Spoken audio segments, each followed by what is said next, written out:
Arrancamos, estamos en vivo, nuevo programa de Rosca y Tinto, aquí en lo que es Satélite Azul, en este maravilloso espacio. Por lo que veo estamos en vivo y por lo que veo con una nueva estética, no sé si la llegás a apreciar, una estética maravillosa, que implica un poco nuestro símbolo.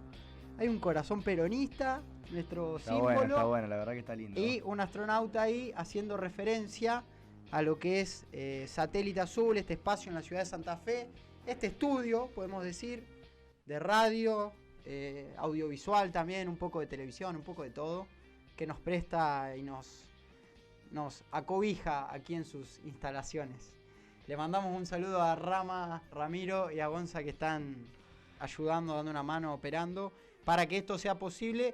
Un nuevo programa de Rosca y Tinto, estamos contentos, ya es consecutivo. El miércoles cuarto, ¿no? Tercero.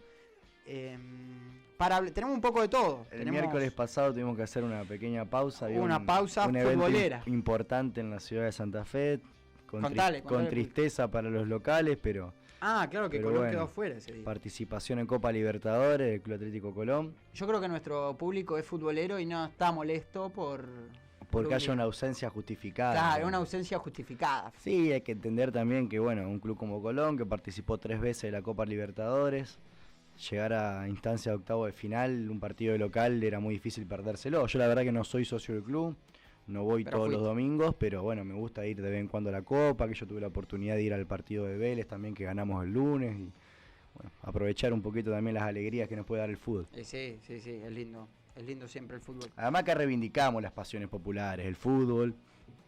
El fútbol es una tradición, quizás la más importante. Iba a decir un par más, pero me parece que ya derrapaba. Quizás el fútbol sea la tradición popular más importante, ¿o no? ¿Qué otra? Porque la política yo creo que se le da un cierto estatus, pero no sé si es tanto... No sé si es tan popular, tradición. Digo. No es que, quizás antes sí, estaban los boliches, o, pensemos a principios del siglo XX... que se juntaban a debatir, se cagaban a tiros, ¿viste? Una cuestión un poco donde la política era muy popular. Estaban los caudillos, tipos como Don Segundo Sombra, ponele que estuvo retratado en una gran novela. Pero la política quizás formaba parte de lo popular. No hay tanta tertulia ni tampoco... Y de los folclores. Claro, ahora no. Hay un poco, pero no a los de la forma en que había en ese momento. Y tenemos un invitado además. Vamos a compartir el link. Sí. Vamos a ver si... Vamos a tomar unos minutitos para link. Conectar con el invitado, para terminar de hacer las invitaciones correspondientes. ¿Cómo para compartir esto? Acá está. No, espera un segundo. Estoy tratando de copiar el link del Twitch. Acá yo lo tengo, te el lo link mando. de Twitch para mandarlo a algunos grupos y para subirlo a... subir una historia. Lo mando a la peña esta peronista que tenemos acá en la ciudad de Santa Fe, que aprovechamos a mandar un saludo a todos los compañeros. A los muchachos. Que tengan esa peña. ¿Pasaste el link Twitch? Así lo subo la historia. Lo mando para que la gente, la militancia. Para que la gente se vaya conectando de a poquito, porque tenemos un invitado que es también estamos desde la aplicación en Satélite Azul. Veo que hay Perfecto. Bueno, es que se lo voy a mandar a Mauro, el del ALDE también. Mándale porque hay temas interesantes para tocar hoy. Lo de la cuestión del juicio político que le hace Perón en su momento a la Corte, lo quería hacer como introducción, pero quizás lo charlamos con el compañero invitado, Facundo, de Historias Destacadas, que es historiador justamente, y quizás hasta nos puede ampliar un poco el marco de referencia, para no quedarnos hablando nosotros solos. Así que ya le mando el link al invitado, Facundo, de Historias Destacadas, que lo pueden seguir en Instagram. La verdad que es una cuenta muy interesante. ¿Sabes quién le voy a mandar también? Yo estoy enganchado con lo que estoy haciendo acá en el teléfono. Sí. Los primeros minutos. Bueno. Le voy a mandar a Fausto, que la otra vez me había pedido. Bueno, para que se vayan conectando. Sí. Y ahí le envío el Meet. Lo único que nosotros lo podemos ver a él, lo podemos ver desde Twitch, o no hay forma. No. Si lo vemos. Con escucharlo estaría bueno. ¿Lo invitaste ya? Sí, ahí lo invité. Sí o sí auriculares, Gonzalo, ¿no?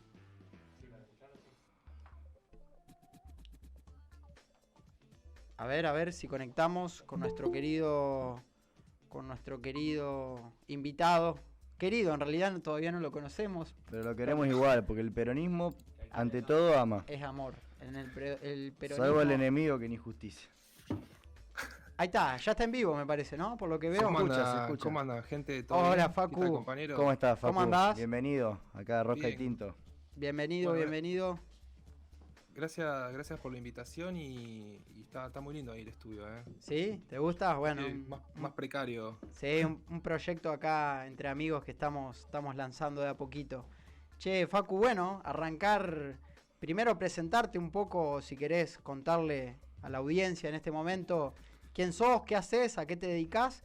Y lo que nos interesábamos, que justo charlábamos con Juan recién, es sobre el proyecto que tenés en Instagram, que se llama Historias Destacadas, que nos cuentes un poco cómo arrancaste, cómo surgió la idea y cómo va creciendo un poco, le podemos llamar comunidad, una comunidad de Instagramers o personas que comparten contenido político en una plataforma que en principio parecería no ser muy acorde con un contenido político que trata de meter argumentación, explicación, darle algún sentido un poco más profundo a una red social donde por ahí siempre impera lo fugaz, y sin embargo, tienen seguidores, la gente acompaña, comenta, se arman discusiones. Somos bastantes, me parece, en esta línea. Y es interesante para empezar a dar la batalla cultural, ¿no? ¿Qué te parece? Bien, bueno, gracias por las palabras. Soy Facundo, soy profe de historia. Me recibí hace ya 2 años en la UBA. Ahora estoy cursando una maestría en la Universidad de San Martín, en historia también. Así que nada, soy amante de la disciplina. ¿Te gusta estudiar? Vemos. Me gusta mucho leer.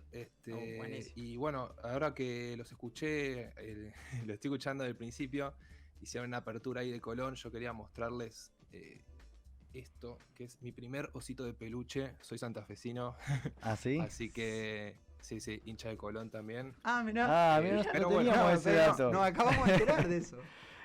Hace ya muchos años Qué bueno. que vivo en Buenos Aires, en zona norte de Vicente López, pero mi corazón está ahí. Corazón sabalero. Así que, Sí. ¿naciste acá en la ciudad de Santa Fe o en los alrededores? ¿De dónde sos? Sí, nací en la capital. Ajá. En el año 91, o sea, ya tengo 30 años. Viví 2 años ahí, o sea, nací ahí de pedo, digamos. Claro, por una cuestiones cuestión... de laburo de mi viejo. Y bueno, nací ahí y al toque me fui para otro lado. Me fui primero a Córdoba, después a Mar del Plata. Y bueno, terminé acá en Vicente López hace como 25 años ya. Así Vivís que ahí. se puede decir que soy medio... Ya no sos sé si bonaerense, porteño, digamos. pero sí, bonaerense, ahí está. Bonaerense. Ya está. Vicente Ahí va. López está cerca de Capital, ¿no? Sí, está pegadito. O sea, Pegadito. Así que bueno, el nacimiento en la capital fue una cuestión de casualidad. Un poco como sucedió con el nacimiento del Che en Rosario. Porque es muy curioso, acá en Santa Fe, en la provincia, o sea, en la ciudad de Rosario, se atribuyen un poco que el Che Guevara nació en Rosario, que es rosarino.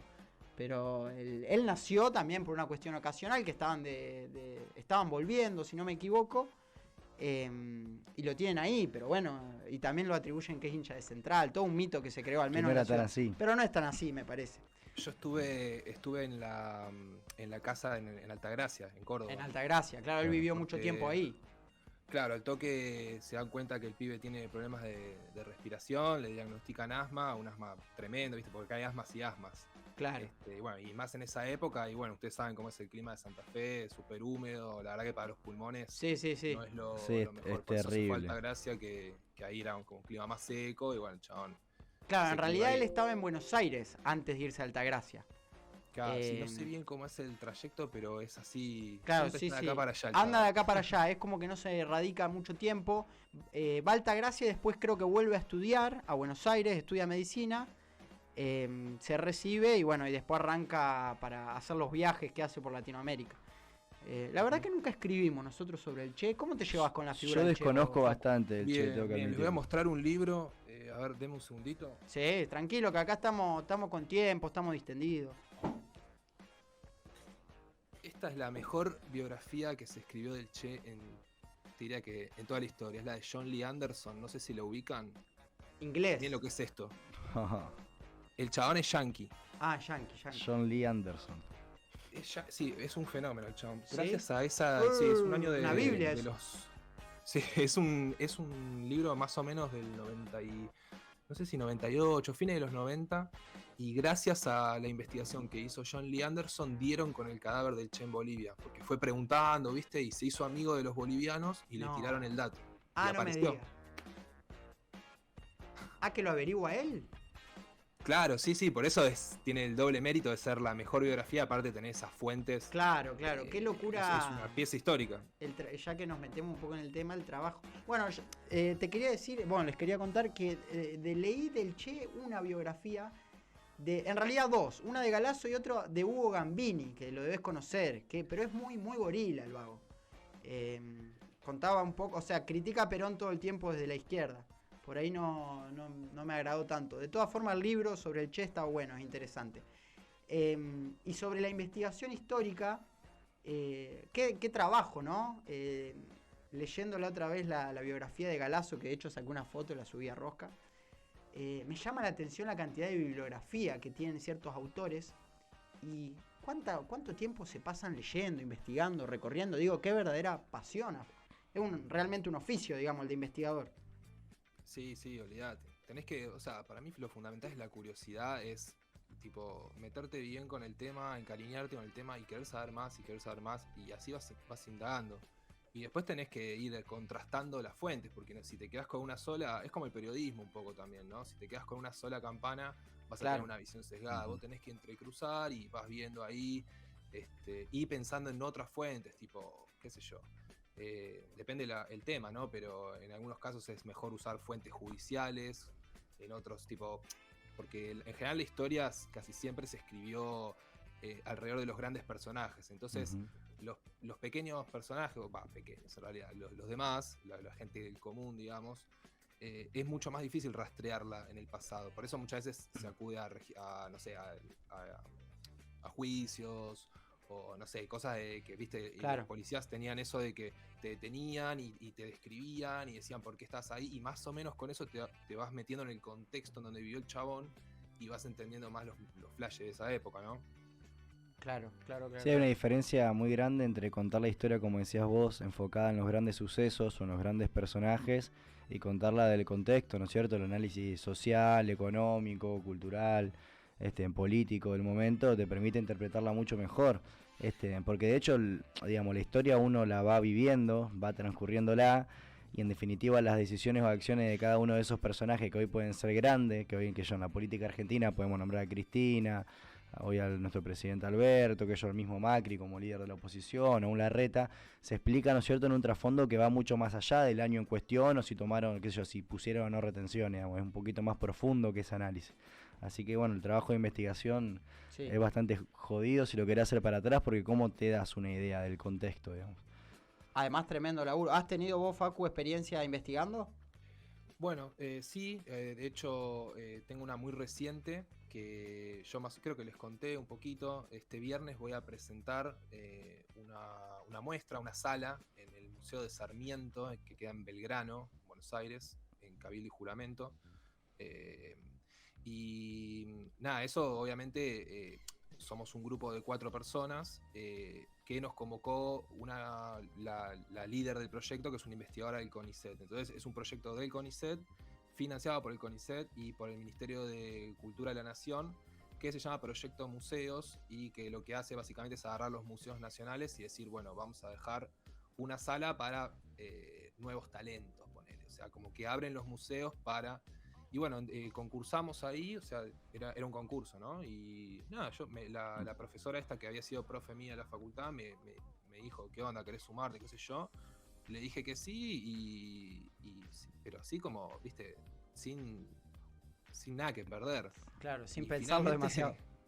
Y finalmente ganó el concurso, entonces nada, nos pusimos a preparar y a investigar sobre Sarmiento, obviamente, pues el Museo Sarmiento. Claro. Y nada, empecé me compré las obras completas, todo eso lo pagó CONICET, así que... Qué bien. Está buenísimo. Y te queda a vos. Claro, y me puse a leer, yo la verdad que con Sarmiento nunca o sea, recién ahora lo estoy conociendo, tenía ese prejuicio de Sarmiento, el que es racista y qué sé yo, que sí, bueno, todo el mundo era racista en esa época. Claro, sí, es verdad. No lo estoy justificando. Y ahora ¿no? también. Y ahora Claro, mucho. y ahora también. Pero bueno, nada, como que fui conociendo al personaje y, por ejemplo, voy a hacer un video que va a estar expuesto ahí en la sala sobre el chabón inventó la industria del mimbre. ¿Vieron el mimbre Sí, con sí, lo que se hacen los los canastos? canastos, sí, Sí, sí. sí. Claro, no sé si ustedes alguna vez fueron al Tigre en Sí. Buenos Aires, Sí. que ahí es como está el mercado de frutos, que es como un Claro, gran puerto de mercado. El puerto de frutos, exactamente. Y ahí el mimbre está desde la época de Sarmiento. Y como el chabón en sus viajes fue viendo que era algo lucrativo. Estamos hablando de la época antes del plástico, ¿no? O sea, Sí, sí, sí. en el Tigre había gran producción de frutas y verduras, pero no tenían cómo llevarlas. Claro. Entonces el chabón dijo, esto es mimbre, o sea, porque el mimbre crece así como en esas zonas, así que son como que se inundan fácil, Claro, humedales. tipo en los esteros, digamos. Claro, O sea, exactamente. Es una planta que se reproduce muy fácilmente ahí. Entonces el chabón vio condiciones y agarró y se trajo unas estacas que se plantan así con estaquitas y tiró un discurso como diciendo, a partir de ahora esto va a crear una industria y le va a dar de comer a la gente. Bueno, no sé, te lo tengo que leer porque obviamente son otras palabras, mucho más sofisticado. Pero bueno, la cuestión que el chabón es como la profecía. Yo sí. lo titulé La profecía de Sarmiento porque se hizo un negocio de la san puta. O sea, en los 30, en 1930 por ahí, se exportaba más del 30% de toda la producción. O sea, la gente, tipo, los artesanos de ahí, Viviendo con el lo mimbre. que tenían, claro, sí, vivían del mimbre y eran autosuficientes. Y bueno, después, le estoy contando toda la historia, ¿no? No, Está bien, está bien, es sí, para eso muy estamos. lindo, muy interesante. Además, a mí con Sarmiento me llama la atención la capacidad que ha tenido, ¿no? Porque ha sido un personaje muy importante en la política, muy influyente, fue presidente, fue ministro 2 veces, pero además muchos lo catalogan como el más grande o el más importante intelectual o escritor del siglo XIX. Incluso hasta algunos dicen que fue el mejor de la historia, digamos, en la forma de escribir. De hecho, el Facundo, más allá del contenido, como vos decís, Facu, un poco racista, esta oposición de civilización y barbarie que conocemos bien, que es muy político, pero además tiene un estilo y una forma de escritura que es excelente. Y después que el chabón estaba medio loco, es un personaje raro para conocerlo, complejo. Sarmiento. Pero... Sí, yo lo reivindico también porque el tipo salió de la, no te digo de la pobreza absoluta, pero el sanjuanino, ¿viste? El súper periférico. Claro. El tipo no era de la elite, no tenía sangre, por más que el chabón se quería inventar una ascendencia mística, en realidad no. Había unos Sarmientos en San Juan, españoles y qué sé yo, pero... Claro. El chabón no tenía la sangre azul y para entrar en política en esa época eran todos aristócratas, digamos, oligarcas. Claro. También un poco reivindicar no solamente a Sarmiento, sino toda esa generación que, digamos, con aciertos y con errores, tal vez uno le encuentra más errores que aciertos a veces desde nuestra postura ideológica, pero que han tenido, digamos, una hoja, un papel en blanco y han elegido qué tipo de estructura querían para el país, digamos. Sí, y claro, y tomar ese tipo de decisiones que uno con el diario el lunes es mucho más fácil analizarla que bueno, que estar ahí y por ejemplo la anécdota que contaste recién, de ir a buscar una planta de mimbre y traerla porque ver que el clima daba condiciones, etcétera. O sea, todo eso implica realmente crear, digamos, una nación.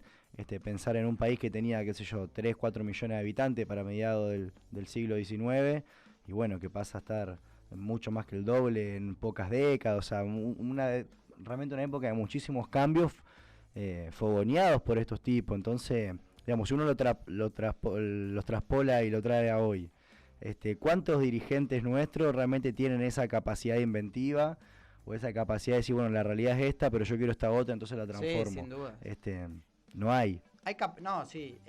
Yo creo que, bueno, esto Facu vos lo sabrás mejor que nadie, pero en la historia muchas veces caemos en generalizaciones de momentos muy complejos, de proyectos políticos, de generaciones enteras. Digo, sobre la generación del 80 hay muchos mitos alrededor, muchos prejuicios también, poco análisis, un poco de la militancia, de la dirigencia política en general. Y es como decís vos, han construido un país, hay que entender también que lo que fue el modelo agroexportador, que quizás nosotros repito, digamos, ideológicamente, bueno, tenemos discrepancias. No con el campo, no con la producción agropecuaria, sino con el modo en que se ha producido en este país, la concentración de la tierra, etcétera. Pero digo, en su momento era una fuente de riqueza inagotable. De hecho, esto lo dice el economista Ferreres, Aldo Ferrer. No, digamos que en el momento, en una instancia de división internacional del trabajo. Sí, bueno, Aldo Ferrer, pero muchos votos. En realidad es toda una teoría de... Viste, como Adam Smith escribió, digamos, el motivo de razón de riqueza, la razón de riqueza de las naciones. Bueno, hay distintos estudios que han tratado de explicar por qué unas naciones han sido desarrolladas y otras naciones han sido subdesarrolladas. Y en definitiva, en el intento de explicar eso, bueno, han dicho, bueno, todas las naciones en realidad en algún punto parten de una economía que es primaria. Ninguna nace industrializada. O sea, no existe el país que ya viene desde su inicio con industria. Entonces es como el proceso de transformación desde una economía primaria hacia una economía industrial ha sido el desarrollo de las naciones, ¿no es cierto? No, y bueno, digo un poco que además... Ferrer, acá en Argentina el principal exponente es Alejandro Bunge, igual. Claro, de toda esa pero digo, hay una creencia en esa generación muy arraigada de que, bueno, Argentina era eso y no tenía por qué cambiarlo. Por supuesto también intereses, no somos ingenuos.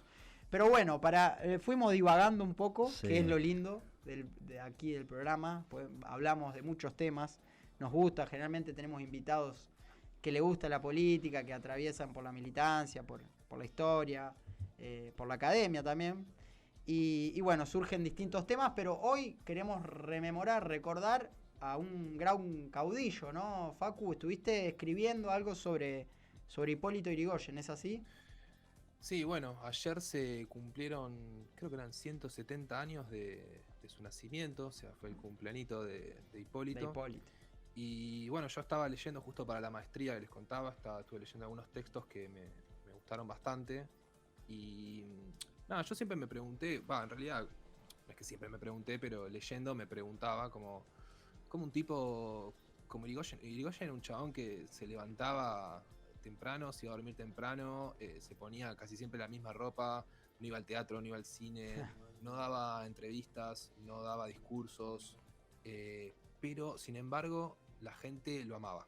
O sea, explícame eso, ¿entendés? A partir de esa pregunta, bueno, paso el chivo del Instagram, por si alguien lo está mirando y lo quiere ver, es _ en Instagram, _ historias destacadas, ahí pueden ver la publicación. Pero básicamente es esa pregunta, como ¿quién carajo es Yrigoyen? ¿Por qué es tan popular? ¿Por qué lo odian tanto? Claro. ¿Y por qué lo aman tanto?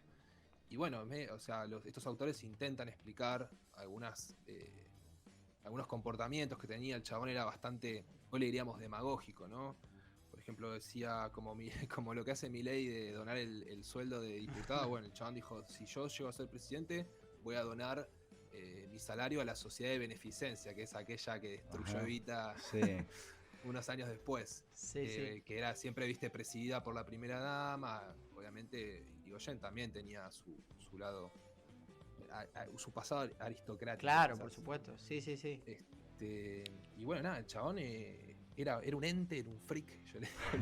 Yo leí, te iba a hacer mención a ese nuevo verbo, ¿no? Leía hoy tu publicación y decía, era un freak. Sí. Capaz que era una buena descripción, ¿no? Y qué sé yo, lo que intento es también hablarle a un público joven y quizás trato de bajar un texto de Alperín Dongui, que es un historiador de la concha de su madre, pero que si vos lo lees te querés matar. Y bueno, nada, como que intento codificar en el idioma también. Bueno, eso me sirvió la experiencia de dar clases en colegio, como que tengo un pasado docente. Claro. Pero bueno, nada, cuestión que Yrigoyen, no sé, todavía no se lo pueden explicar, ¿entendés? Alperín lo llama el enigma. ¿Y qué es lo que explica puntualmente Alperín, digamos? ¿Por qué? ¿Cuál es el argumento que usa él para...? Porque en definitiva trata de encontrar una explicación, ¿no? Sí, a ver, dice que el chabón tiene el éxito que tiene porque es un formidable organizador.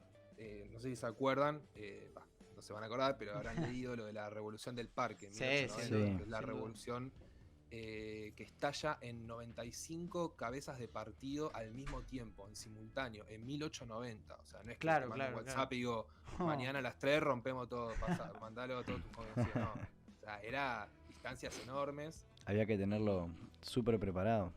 Eso Claro, es, y el chabón también, eso no es que lo inventó Irigoyen, pero lo supo canalizar y llevar a cabo el tema de la organización en los comités, que son la semilla de las unidades básicas. claro, en Bueno, definitiva era un conductor, digamos, porque no es solamente tener las ganas, sino que lograr que la gente te acompañe, digamos, decir que, bueno, en ese caso sus compañeros radicales que realmente lo identifiquen como el líder y que digan, bueno, lo que nos está diciendo ahora don Hipólito es lo que vamos a hacer. Y vamos a salir a romper todas esas cabezas de partido. Claro, él encabeza las dos revoluciones, ¿no? La de 1893 y la de 1905. ¿Está él a la cabeza en ambas? no, me mataste, la verdad que me Ah, mataste. bueno, Yo sí, Yo estoy creo en que la estaban década los dos, 90. él y Alem, que eran los dos. Sí, yo creo que dirigentes. quien conducía termina siendo él, digamos. Ambas fracasan, Sí. pero tiene una repercusión importantísima. De hecho, hasta se extienden. La del parque no tanto, tengo entendido, pero la otra sí se extiende a nivel país. De hecho, acá en Santa Fe hubo un gran levantamiento que después juega ahí el Zorro Roca, que es otro gran personaje. Y bueno, y en una de ellas también Pellegrini para bloquear esa intentona radical. Pero que pensando, ¿no?, en este sentido, digo, cómo el surgimiento del radicalismo y de la figura de Irigoyen, Alem también tiene lo suyo, digo, cómo ha ido transmutando la historia del partido, ¿no? Sí, quedó lejísimos. La verdad que han tenido dirigentes que eran revolucionarios, o sea, Sí, más sin lejos. dudas. Eran tipos que a través o sea, buscaban realmente hacer un cambio estructural a nivel social.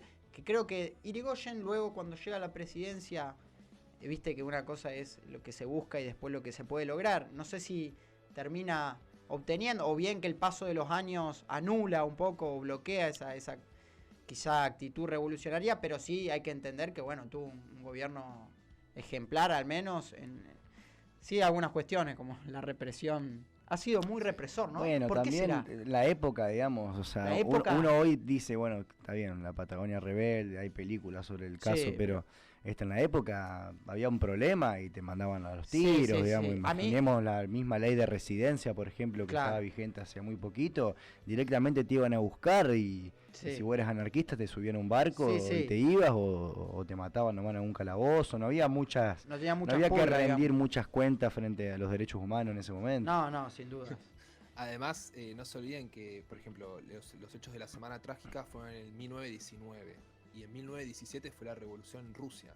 Y acá Claro. hay una banda de rusos, hubo pogromos acá, es increíble eso, Ajá. muchos no lo saben. No sabía. O sea, se identificaban al judío con el ruso. Claro. Y Bueno, pero en está el medio término. Va, no sé, a mí me suena que todavía a algunos judíos se le dice el ruso. O está el Sí, apodo sí, ese, ¿no? sí, viene de ahí. Igual era algo así mundial, no es una cosa solo de No, Argentina, claro. era un clima de Claro. época, pero bueno, o sea, lo que eran tan duros porque tenían miedo que haya una revolución bolchevique, de Claro, verdad. claro. Y Obviamente lo que esto menos estaba querían era una revolución acá. Claro, igual, imagínate lo que están, los bolcheviques están en medio de la guerra civil, mirá si van a estar pensando. Claro. O sea, sí, obviamente había conexiones, pero también eran cosas que. Mucha paranoia entre también, ¿no? cuanto- Sí, y mucho, ¿cómo se dice? Teléfono descompuesto también, era todo en barco, información en barco, tardaba 3-4 meses. Claro. Fíjate, en Rusia, en la gama del orto. Bueno, a mí yo entiendo el contexto, entiendo lo que dicen, entiendo también la cuestión de que los problemas se solucionaban de otro modo. Había mucha más violencia, por una cuestión de época, obviamente. Pero digo, lo de la Patagonia, muchos, Osvaldo Bayer, digamos, que fue quien mejor ha documentado aquel hecho, explica que han matado a 2.000 obreros. O sea, 2.000 personas es realmente una masacre. Y en el fondo, muchos historiadores, bueno, Facu, esto lo manejarás mucho mejor, pero digo, han tratado de justificarlo en cierto punto, pero digo, termina siendo una masacre. A lo que voy, digo, qué compleja la historia, porque en definitiva el tipo se ha cargado, o no el tipo, pero bueno, aquel gobierno se ha cargado. Está bien que en un principio quiso mediar, pero bueno, en última instancia terminó predominando el asesinato de un montón de trabajadores que reclamaban cuestiones genuinas, porque realmente en la Patagonia vivían como esclavos los tipos. Sí, en esa época lo que se acostumbraba a hacer cuando había conflictos, huelgas, tipo conflictos de trabajo con capital, como los sindicatos estaban muy poco desarrollados, había un par de sindicatos que eran repulenta, tipo los ferroviarios, todos los ligados al modelo agroexportador, ¿no? Claro. Esos estaban bien organizados, pero después el resto era, como diría Marx, el ejército de reserva. Claro. Entonces, nada, cuestión que el chabón, o sea, el intermediario entre el Estado y los trabajadores era la policía. Entonces el chabón mandaba, de hecho Irigoyen había sido policía. El tipo era amigo de todos los comisarios y les mandaba a negociar a él, a la policía. Y después tenías la figura del rompehuelgas, que eran ratones contratados, claro, que les pagaban unos pesos para ir a pegar a los manifestantes o para infiltrarse, hacer quilombo, así la policía tiene la excusa para recagarlos a tiros. Claro. Y los cagaban a tiros, de verdad. O sea, los cagaban a tiros. Ametralladora, sí. Y taca. Sí. Y basta de quejas. Mucho encono también con lo que fue el movimiento anarquista, como viste, también el sindicato de aquella época tenía otra. Hoy los muchachos, está bien, estamos por supuesto en otro momento histórico. Pero bueno, gracias a Dios. Pero es parte de lo que decía recién Facu, ¿no? Que la falta de organización misma del sindicato, claro, te hace, digamos, no saber no cuándo sentar, presionar, digamos, cuándo tirar de la cuerda, cuándo no. Entonces eso lleva a que, bueno, el desenlace siempre sea, digamos, sí, violento y en definitiva, porque como no tenés un conductor que va a decir, bueno, este es mi negociador, confío en lo que él traiga de acuerdo. Imagínate hoy los acuerdos, imagínense ponerse de acuerdo realmente si uno no tuviera referentes puntuales. Sería un caos total, habría gente que te reclamaría cualquier cosa, habría otros que te pactarían por cualquier otra.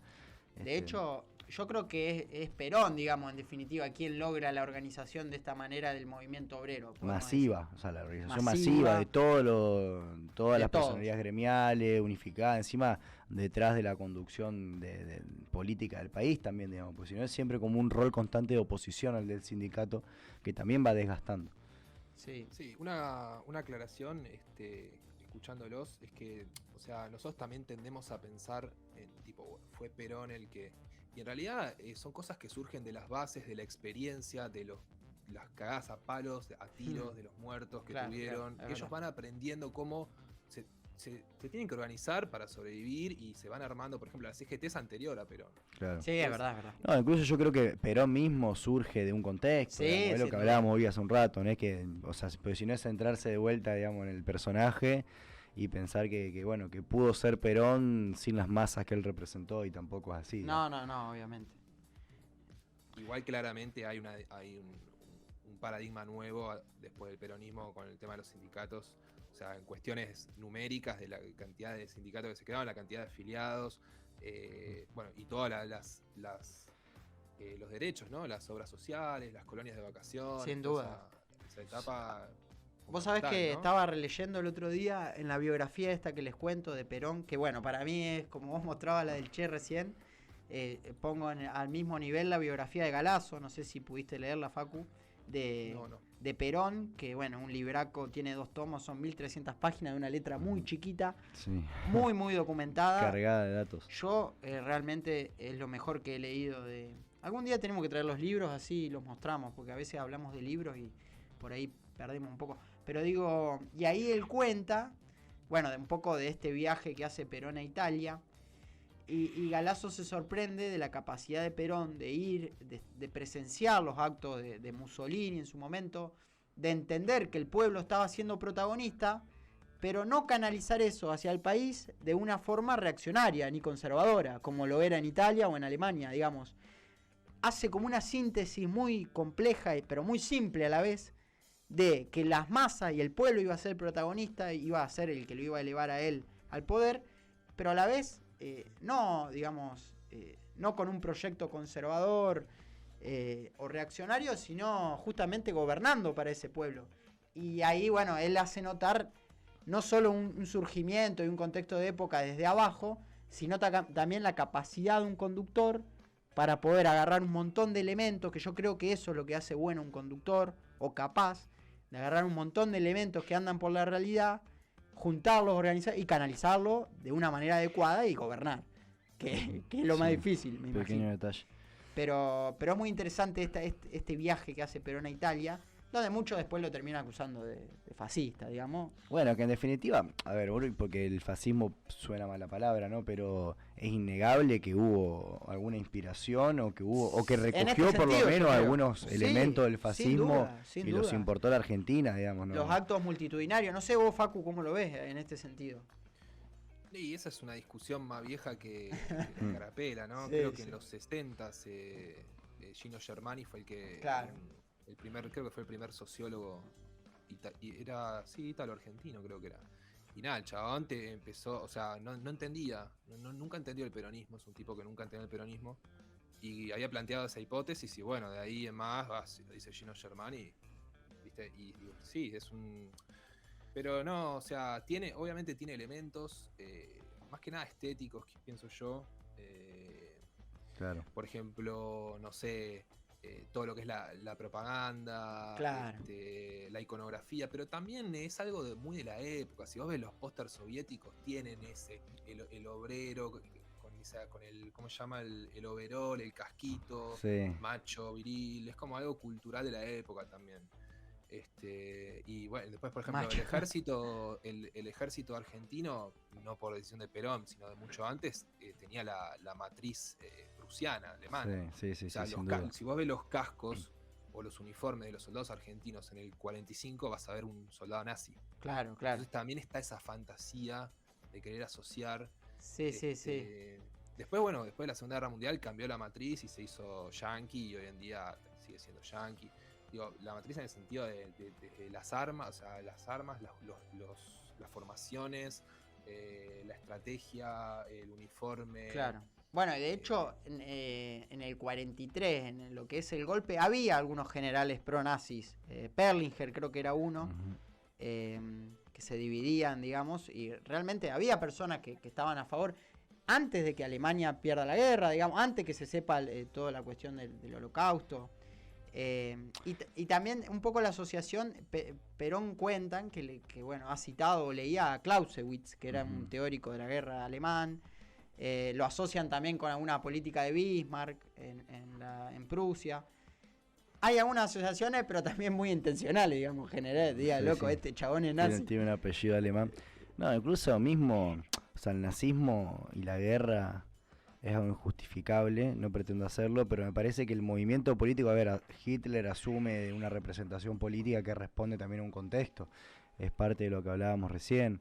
Entonces, tratar de negar que había un contexto en el cual las ideas nacionalistas florecían por todos lados, Sí. es negar la historia en algún punto, ¿no es cierto? Sin duda. Sí, además, yo me imagino, ¿no? Estar viviendo ese momento, escuchar por la radio lo que pasaba allá, porque obviamente era la única manera de enterarte. Y vos no sabías quién iba a ganar, o sea, no sabías si iban a ganar. Todavía los yanquis no habían entrado al conflicto, o sea, era un escenario totalmente distinto, ¿no? Claro. La guerra fue sucediéndose, la Segunda Guerra Mundial y todas, pero esa es muy clara que hay un antes y un después, que es cuando Alemania invade la Unión Soviética, ahí para mí ya está, o sea, pisaban el palito. Ah. Y a partir de ahí, bueno, fueron avanzando los aliados, todavía no estaba Estados Unidos en conflicto. Y una vez que entra Estados Unidos, bueno, ya es otro mambo, pero tampoco, o sea, al principio como que también ponete a pensar en la cabeza de sus dirigentes, como decís, primero no se sabía las atrocidades, sí, más o menos sabías que los chavales eran racistas y nacionalistas, porque eso era obvio. Y antisemitas y todo lo que vos quieras, pero no sabías que iban o sea, era el mejor ejército del mundo, real. Claro. O sea, las mejores armas, los mejores Panzer, los mejores aviones, todo, o sea, y eran súper efectivos, o sea, conquistaban, arrasaron Sí. todo. En un comienzo fue una locura, digamos, la ofensiva nazi. Claro, entonces, qué sé yo, vos no sabés. Lo mismo pasó acá con Alberto, y al principio bancaba a Putin, después volvió. Claro, ¿te acordás que le dijo lo de que Argentina... Pero eso era fue puerta antes de que entrada? tire un solo tiro, Putin. Bueno, y después revió porque no me acuerdo si Cafier o qué pasó, pero condenaron la... Sí, para mí ya es una constante de Alberto en que si te dice algo y te lo afirma mucho, dale 2 o 3 semanas para que te haga todo lo opuesto, ¿viste? Sí, Porque está bueno... le dijo que iba a ser Argentina la puerta, La puerta de entrada de Rusia a a América Latinoamérica. Latina. Y después lo tenía. La actitud siempre de Argentina ante este tipo de conflictos siempre es la neutralidad por una cuestión de que nosotros le vendemos comida a los dos bandos. Y sí, por supuesto. Y eso lo entendieron todos, digamos. Va, No, al menos en las dos además, guerras. qué sé yo digo, una guerra tan lejana, realmente pensar que se va a morir algún compatriota nuestro porque algún tarado se le ocurra mandar a, no sé, un escuadrón para allá, me parece una locura, digamos, que sea una decisión de Estado. Y además ¿Qué carajo tiene que ver, digamos, con lo que nos pasa alrededor nuestro? Y en última instancia hay que respetar la tradición en este sentido Sí, histórica, neutralista de Argentina, y además que es lo más conveniente, porque no sabemos qué va a pasar después cuando termine la guerra. Nosotros la guerra se la hacemos a países limítrofes o a grandes potencias del momento, así que son las dos opciones que manejamos. Pero bueno, podemos afirmar que Perón no era nazi ni era fascista, así que quédense tranquilos. Sí, eso parece que todo el tiempo hay que aclararlo, ¿no? Sí. De hecho, creo que Argentina es uno de los primeros países que reconoce el Estado de Israel, o sea, muy antisemita no parece eso. Claro, o sea, eso es 2 más 2, porque vos decís, si el tipo hubiera sido nazi, ¿cómo va a reconocer a Israel al toque que comienza a gobernar? Y uno de los grandes mitos que alimenta ese mito de peronismo igual nazismo es lo de los científicos. La política que tuvo Perón de recibir a científicos. O sea, se ignora que, por ejemplo, Estados Unidos llegó a la Luna gracias a tecnología. ¿Qué hacemos nazi con la NASA entonces? Claro. Por el científico, no me acuerdo el nombre, que desarrolló la energía nuclear, era, ¿no? O intento, después medio vendió humo. Perón acá. Sí. Eso es lo del Huemul. ¿Pero era él o no?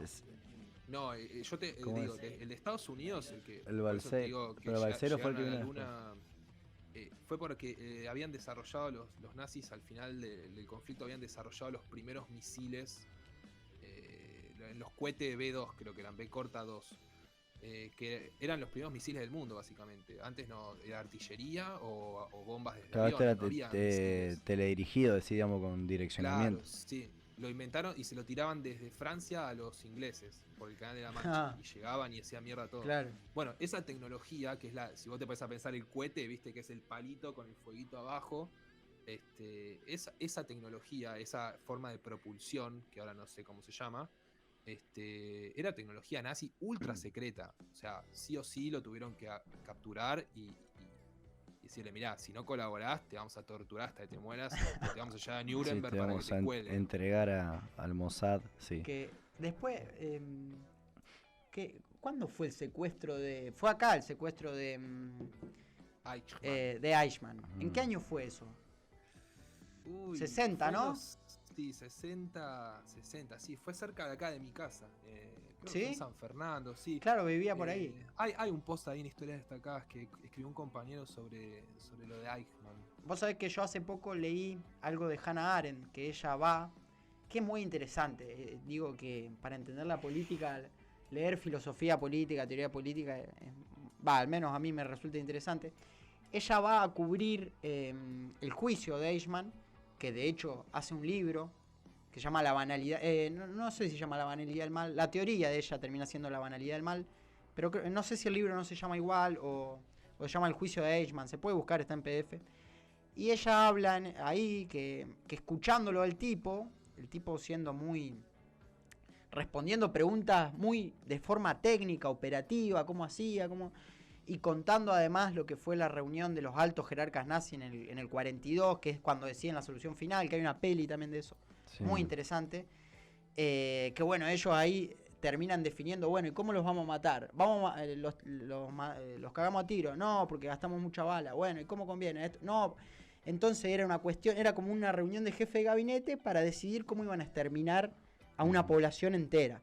Y lo que dice la mina es que habla de la banalidad del mal. Después, de hecho, los judíos, ella es judía, o era judía, los judíos un poco la van a condenar. De hecho, sus libros se editan en Israel hace muy poco, porque no la querían, porque claro, le saca un poco de culpa a lo que fue el genocidio nazi, en el sentido de que, loco, los tipos tenían una maldad que era banal, porque asesinaban como si fueran a ejecutar una obra, digamos. Una desvalorización total de la vida humana. Claro, del sentido humano. Y bueno, y ella en otra obra que se llama Los orígenes del totalitarismo habla de eso, de que lo que hacía el fascismo era quitarle la personería moral, digamos, y jurídica también, por supuesto, en este caso a los judíos, bueno, homosexuales. Pero digo... Hablando de quitar personerías, digamos, tal vez Perón sí fue un poco fascista entonces, porque algunas personerías No, bueno, ha no te des quitado, el ¿no? límite. a la prensa, al diario La Prensa, algún que otro sindicato que... Bueno, y que no después se mucha alineaba. gente hace análisis de estas obras con lo que son la ley de obediencia debida, Claro. que en definitiva tiene un poco que ver con eso, ¿o no, Facu? ¿Cómo lo ves? Sí, bueno, eso fue una discusión tremenda, una lucha por parte de las abuelas y de las madres también increíble, de otros organismos de derechos humanos, porque, o sea, nosotros lo tendemos a ver lo que pasó acá con los milicos, ¿no? Como algo natural que se dio, que de repente democracia, de repente juicio, y eso fue único en el mundo y costó un huevo. Aparte los milicos seguían teniendo una banda de poder, de hecho estaban los Sí, sargentos cara pintada, los cara esa pintada, movida. por supuesto. Sí, sacaron los tanques a la General Paz, corta. Y nada, era súper oscuro y las minas hicieron un laburo increíble, no solamente acá, sino también cuando podían internacionalmente, llamaron la atención y bueno, se generó el consenso que permitió los juicios. Es lo que nos permite también hoy, perdón que te interrumpa, digamos, es lo que nos permite también como pueblo sacarnos la mochila de la dictadura y de las decisiones en dictadura y Claro. de todo lo que fue el proceso. Porque en realidad, que yo uno comparándola, por ejemplo, con lo que fue Pinochet en Chile, un tipo que muere cobrando la jubilación de expresidente, ¿no es cierto? O subsidio, no sé cómo era que se llamaba. Sí, es senador vitalicio. Claro, todos o sea, los expresidentes de Chile son senadores vitalicios. ¿Cómo hace Chile para sacarse la mochila de Pinochet si en realidad nunca lo sometió a un juicio? En algún punto hasta te está diciendo, che, mirá, no estábamos tan en desacuerdo, por lo menos la clase que lo sucedió políticamente de él, Claro, no, en democracia obviamente. no estaba tan en desacuerdo con sus prácticas, porque en definitiva no lo judicializa. Claro, no lo juzgan, es verdad. La Argentina puede decir, che, no, con Sí, la en dictadura fue, digamos, una mancha en la historia. Sí, es un ejemplo. El juzgamiento de los genocidas acá en este país, realmente un ejemplo. Mucho se debe también a la lucha de madres y abuelas. 100%.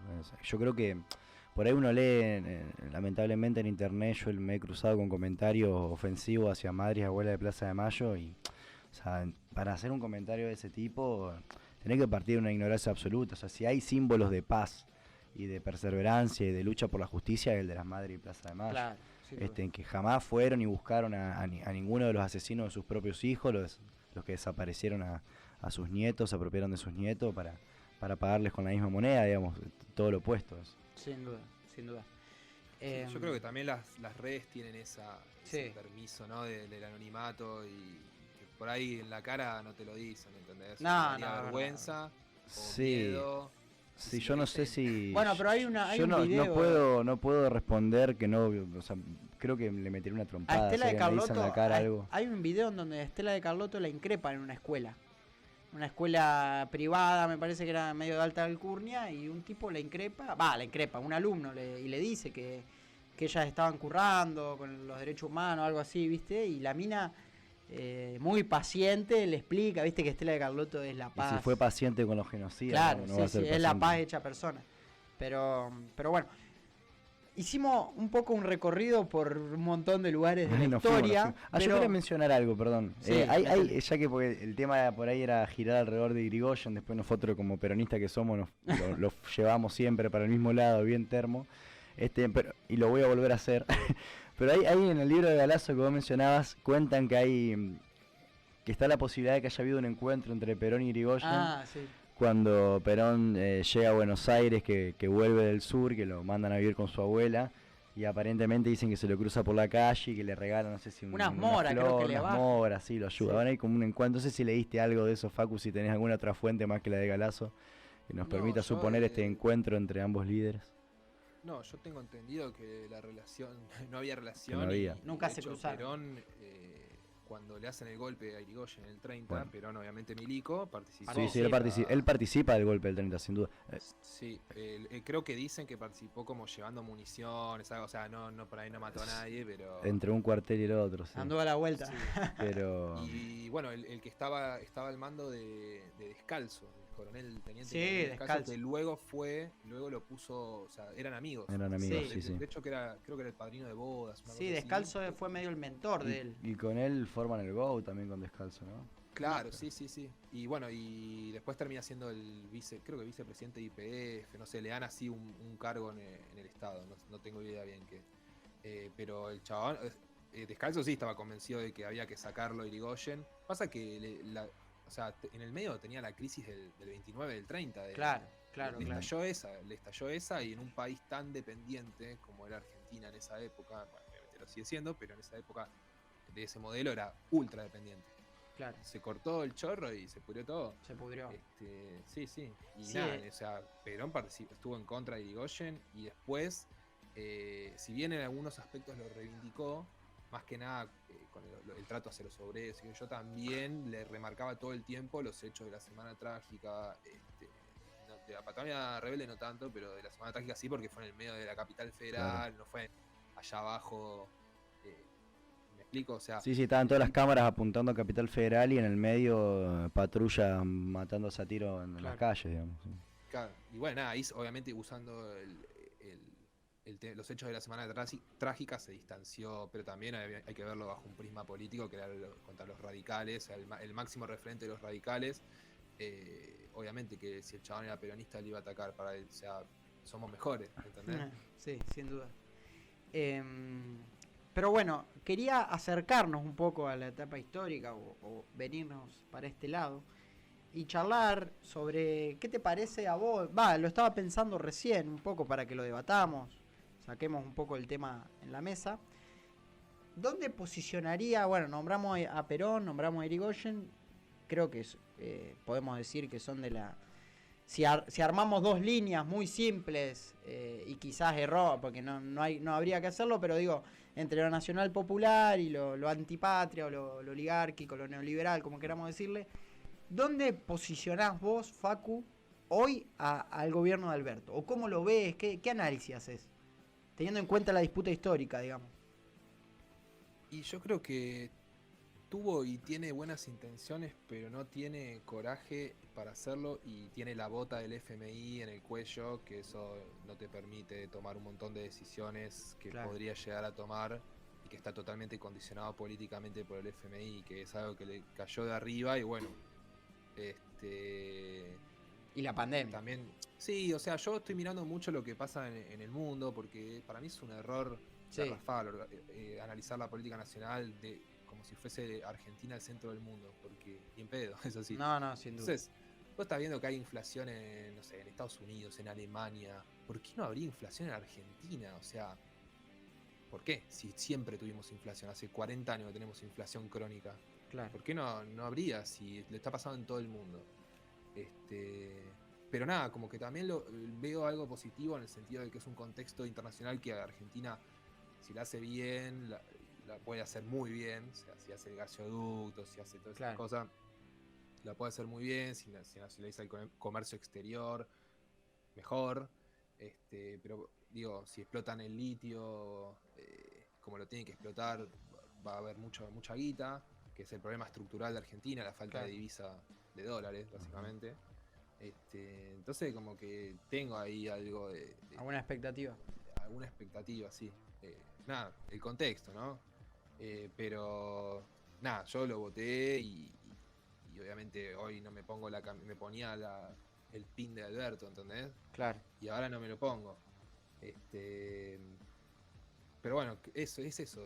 Y aparte tenés ahí dentro del peronismo varias tendencias. Sí. Quizás yo me siento un poco más cerca de lo que representa quizás Grabois o ese tipo de gente que va un poco más, que demuestra otra actitud, no tanto de bueno, pero hasta ahí tampoco es que soy Grabois. Claro. Pasa, yo creo que en este momento el problema es más político, digamos, que económico, o al menos hay un gran problema político, que de hecho yo la verdad me siento, y lo vengo diciendo hace tiempo, muy confundido en ese sentido, porque es verdad, de hecho hoy subí una historia sobre Grabois y pasa, ponele, con él en particular pasa algo muy loco, de gente que lo ama, que lo banca muchísimo, porque yo creo que el vago dice algunas verdades que no lo está diciendo, Pero por otro lado, mucha gente que no lo banca, que dice que no podés romper, que digamos, su discurso, que él cuando estuvo Stanley con el gobierno de Macri, estuvo a favor, bueno, un montón de cuestiones, administrador de la pobreza. Hay como un gran debate sobre el tipo, pero a la vez, las personas más consecuentes al modelo, por ejemplo, hoy leíamos que Aníbal Fernández, ¿qué es lo que dijo de Alberto? Que había hecho cosas mágicas, creo. Algo así, Sí, una es pelotudez locura. astronómica. Decía Aníbal, uno de los símbolos de la década ganada, hablando pelotudeces sobre está bien, es ministro, pero digo, no podés decir que el gobierno de Alberto es Y mágico. elegí otras palabras de última, no digas magia, porque Lo que menos. nadie come magia. Entonces digo, no sabés dónde posicionarte, porque quienes nos representaban, Cristina mismo, no digo que Cristina haya claudicado, ni mucho menos, pero no sabemos. Yo creo que igual Cristina, o sea, Cristina particularmente viene hace un mes saliendo cada 10 días hablándole a la gente y está tratando de marcar un camino, digamos, solucionando de algún punto la falta de camino que caracteriza tanto al Frente de Todos, digamos. Pero no deja de ser un camino dentro del Frente de Todos, es decir, lo que dice Cristina lo escucha el que es kirchnerista o el que está muy cerca de esa posición. Claro. Y después no lo escucha nadie más. La verdad es que tiene un veto político gigante, digamos, la opinión de Cristina para el resto de la sociedad. Yo no sé si se puede armar, por ejemplo, un gran Frente Nacional Popular alrededor de la figura de Cristina hoy, como si se pudo haber hecho, no sé, en 2011, por ejemplo. Y hay muchos rencores también dando vuelta, ¿no? Pero bueno, o sea, eras albertista y ahora que se lanzó el albertismo, no te pones más el pin, Facu, sería un poquito así. No, a ver, mira, yo les cuento, por ejemplo, yo estoy laburando en la campaña de vacunación acá en provincia de Buenos Aires, estoy en Tecnópolis. Ajá. Y me pongo, o sea, yo soy el Estado, ¿entendés? En ese punto. Yo recibo a la gente, le digo hola, buen día, o sea, en algún punto me siento parte, ¿entendés? Claro. Y bueno, estoy hace más de un año ya, o sea, las vivimos todas. Desde la época del Sputnik es veneno, que nos venían a bardear, pero siempre, viste, poniendo la cara y escuchando a la gente estuvo muy angustiada, más que nada antes en pandemia. Vos, tipo, está bien, le dabas la vacuna, pero también le dabas tu oído y te escuchaban y los escuchabas y te contaban sus problemas, y algunos se ponían a llorar, otros te decían gracias. Es una etapa jodida también, ¿no? Si vemos, por ejemplo, en la región, la mayoría de los oficialismos perdió, no importa el color. Sí, es verdad. Entonces hay como un voto bronca de echarle la culpa al gobierno, cuando en realidad también está bien, obviamente se puede hacer mucho mejor un montón de cosas, pero hay factores que no dependen de nosotros. Tipo una pandemia, algo histórico, ¿entendés? La última había sido la gripe, no sé qué, de la gripe española hace 100 años. Sí, en el 30. A ese nivel, ¿no? Que tampoco era ese nivel, ni en pedo, porque el mundo era distinto, no es que había un chabón que se tomaba un avión y se iba de Japón hasta Brasil y de Brasil esparcía todo, ¿no? Era otro mambo. Sí, es imposible medir el impacto económico y moral, digamos, de la pandemia, porque lo que decís vos, o sea, cuánta gente vivió realmente momentos de muchísima angustia, que eso termina impactando en la opinión pública. O perdió el laburo también. Y después, claro, o sea, el impacto económico, yo creo que así como estuvimos los primeros 2-3 meses, que realmente estuvo el país parado, o sea, imaginémonos, o sea, con los paros generales que se hacen 1 o 2 días, o metías 4 o 5 paros generales uno tras el otro y podías voltear un gobierno, estuvimos 3 meses sin laburo. Claro. Y salió el Estado a bancar todo eso, por la realidad que si no hubiera sido porque el Estado estuvo presente o medianamente presente, o sea, hoy teníamos una hecatombe, porque ¿qué empresa subsiste pagando sueldos 3 meses sin poder cobrar? Eso no existe en ningún país del mundo. Bueno, ahora vamos a ver, creo que hablando de Grabois, ¿no? Que creo que están ahí organizando una movilización, un paro. Después leí también que la CGT, la CGT es tremendo. La CGT dice que en agosto va a ser ¿cómo es? No, una convocatoria. Ni siquiera es un paro, no hay tipo un petitorio, no va a haber oradores, no va a haber acto, no va a haber nada. O sea, ¿para qué? Y dice, ¿cómo se dice? O sea, va el que quiere, ¿entendés? No es que van todos. Claro. Esa fuerza. Autoconvocados. También en la calle está pasando eso, ¿viste? Que estamos muy desmovilizados todos. Sí, también. No sé qué onda allá en Santa Fe, pero acá solamente se moviliza a la derecha. Hace un poco de quilombo y se va a la casa. Nada más. No, sí, acá nada tampoco. No, Los movimientos sociales. Sí, la CCC, por ahí aparece en Plaza. Sí, pero... bueno, obviamente no tuve en consideración lo que son los movimientos sociales y de izquierda, pero quiero decir, dentro del peronismo no hay movimientos No. sociales. Bueno, Nada. ayer yo lo estaba escuchando a Evo en una entrevista que si está en YouTube y tienen tiempo, escúchenla porque fue impecable, en el programa Desiguales de la TV pública. Y él dice que hoy en América Latina el principal rasgo de antiimperialismo lo tienen los movimientos sociales. Teniendo en cuenta un poco el clima de crisis de los partidos, que ya viene hace tiempo, de cierta moderación, al menos en el Partido Justicialista, en la CGT, en el movimiento obrero más tradicional, y dice, fíjense que los que más se plantan, los que están planteando una cuestión distinta, nueva, son los movimientos sociales. Creo que Graboy un poco sostiene eso. Y si uno analiza, al menos la política argentina, yo imagino que Evo hablaba particularmente de Bolivia, pero extensivamente, digo, hay un poco de eso, porque ¿quién te está presentando una alternativa a un mundo súper complejo que se va a complejizar cada vez más? ¿Quién aborda, por ejemplo, el tema del futuro del trabajo? ¿Quién está hablando de eso? ¿Qué va a pasar cuando de acá a 20, 30 años casi no queden empleados porque los robots o las máquinas van a hacer la mayoría de las cosas? Digo, diciéndolo de forma muy burda. O lo que hablas vos siempre de que hoy Argentina, en la mayor parte de su PBI, está enfocada en servicios y no en la industria. ¿Quién está discutiendo estas cuestiones? Porque se viene un mundo súper complejo, cada vez más bélico, y creo que nadie está presentando alguna alternativa, alguna visión, o al menos no en el partido nuestro tradicional, digamos, ni el movimiento obrero, distinto. Sí, hay muy poco revisionismo y muy poco estudio hacia el futuro, digamos. Decir, bueno, nuestro punto de partida es este y queremos llegar a no sé a dónde. No, como que no hay, por eso no hay planificación. No hay rumbo, no hay planificación. A mí con los que son los movimientos sociales me pasa que yo creo que en un mundo ideal no deberían existir, no porque sean malos, sino porque son el reflejo de que en la sociedad hay algo que no está funcionando. Entonces me cuesta mucho decir, che, yo la verdad que el laburo que hacen los compañeros y compañeras que están militando territorialmente es irreemplazable realmente, es un laburo de muchísimo altruismo y solidaridad. Pero lo ideal sería que nadie tenga que hacer eso porque estén las necesidades básicas satisfechas en cualquier rincón del país. Entonces se me hace difícil decir, che, yo la verdad que tengo que militar para que los movimientos sociales desaparezcan porque tengo que militar para que la pobreza desaparezca. Claro.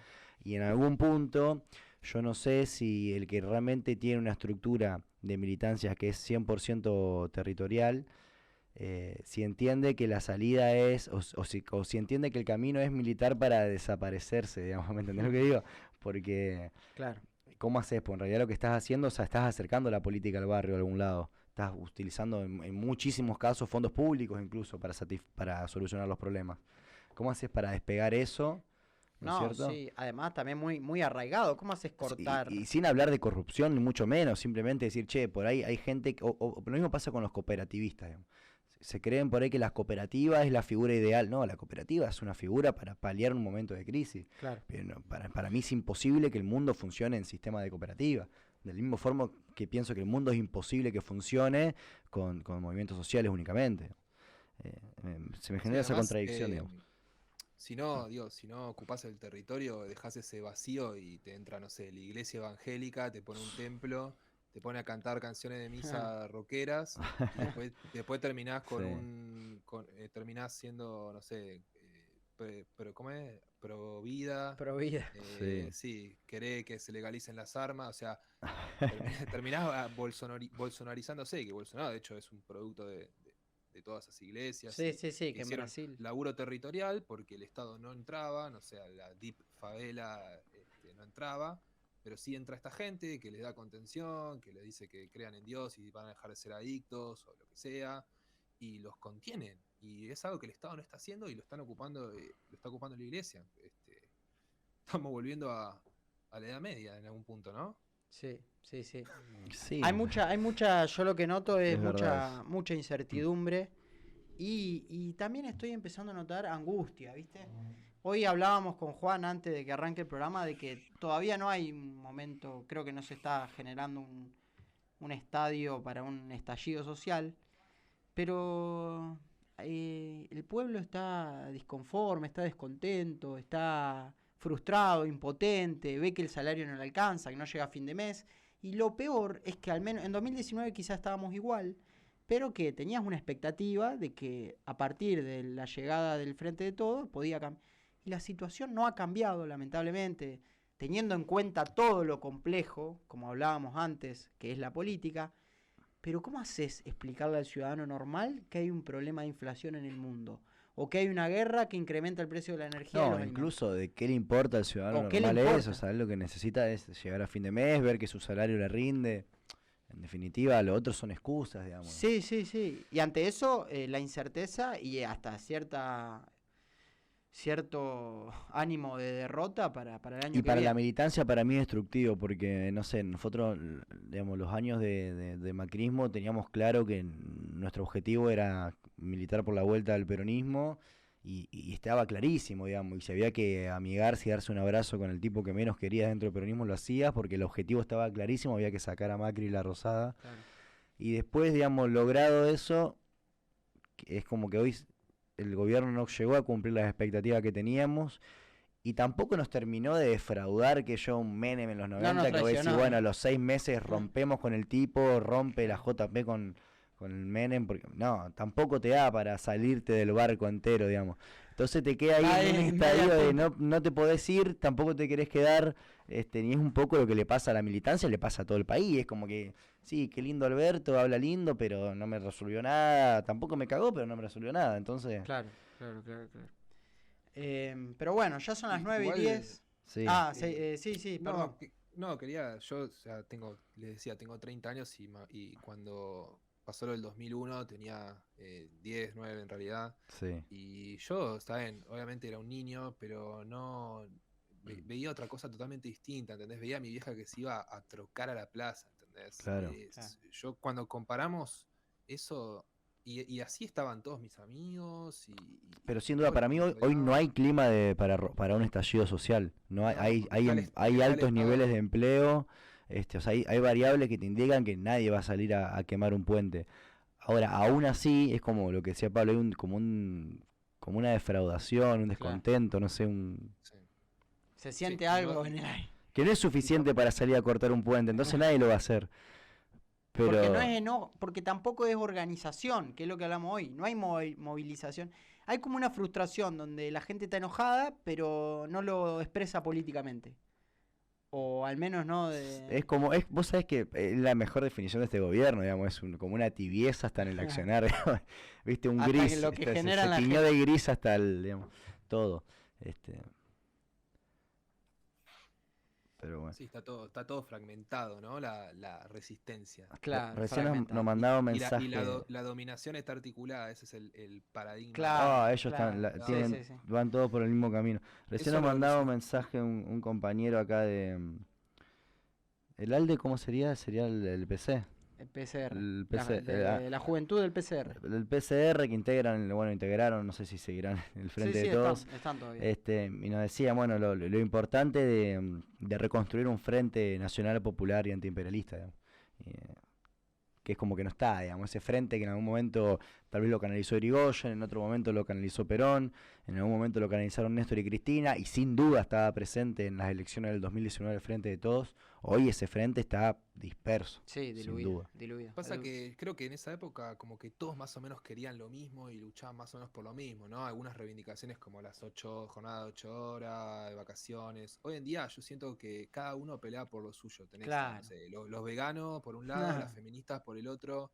Es verdad eso. Y mismo dentro de los mismos movimientos de los veganos tenés los especistas, los no especistas, los que comen huevo, las mujeres también, las que bancan a las putas, las que no bancan a las putas, a los travestis.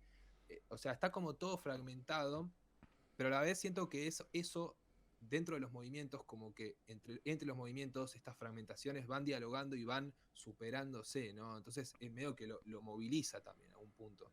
Sí, el tema es que después te crean otra fragmentación, porque yo creo que también es un tema de agenda, ¿viste? A veces, esto escribíamos algo hace poco, que muchas veces la idea de dividir para reinar es muy vieja, Inglaterra lo ha utilizado siempre, De hecho, bueno, vos, Facu, conocerás en el proceso independentista Sí, sí.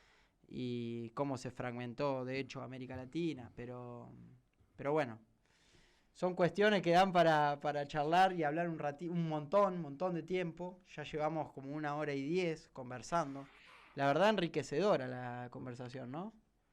Está Bueno, un para, gusto, che. está para Cuando tomarse una birra quieran. la próxima. Tenemos que ir a Sí, Vicente López. un liso. Un liso, Un liso. un liso, sí. O Tiene venirte, que, vos tiene no, que venir Facu para acá o ir nosotros para allá, pero sí. una de las dos va a pasar. ¿No te quedaron familiares acá en Santa Fe? ¿Algún pariente, amigo? No, nada. Bueno, Este, acá hay una casa para... Sí, si no, dentro de unos 10, 12 años, cuando Colón vuelva a clasificar a Copa Libertadores, te podemos invitar a ver un te venía partido. a ver el partido.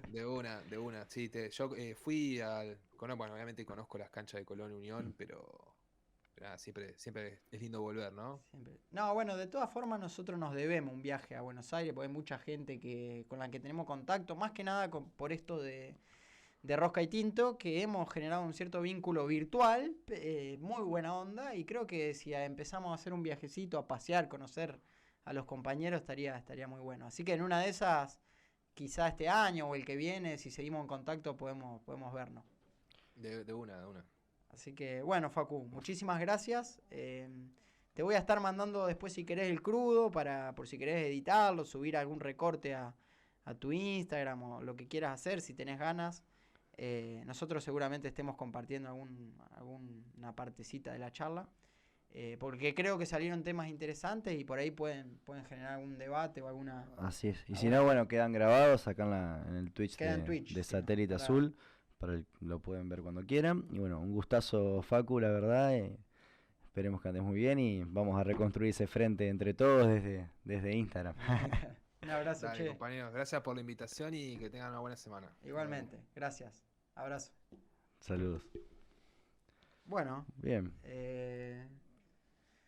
¿cómo estamos acá? El operador me está haciendo algunas maniobras, algunas señas. La verdad, tuvimos 1 hora hablando. Una hora más de hablando una hora. de política, sí. Historia, política. Qué cebado, ¿no? Más, sí. Falta ya encima de esta hora. El que se empieza- quedó, estas 9, no sé, ronda entre 9 y 15, depende de cuándo toco. Ya empieza a agarrar hambre encima de esta hora. Nunca trajimos vino, ¿viste? Nosotros somos Rosca y Tinto, pero Sí, pasa que... la próxima podemos traer una copita. Sabés que El si tema nos que arrancamos mañana a hay que tomar laburar. vino a las 8 y para No, esta hora sí. ya estamos tirados arriba de la mesa. Estaríamos muy ebrios. No, pero digo, estas 9 personas, por ejemplo, que hay ahora viéndonos, qué ganas, ¿no? Qué gana. Pero bueno, les agradecemos la presencia y que les guste, así que... Y bueno, Una nos alegría encontraremos el miércoles próximo, seguramente con algún otro invitado, con algunos temas para charlar, de actualidad, de política, historia. Así que bueno. Bueno, compañeros, compañeras, podemos ir en paz.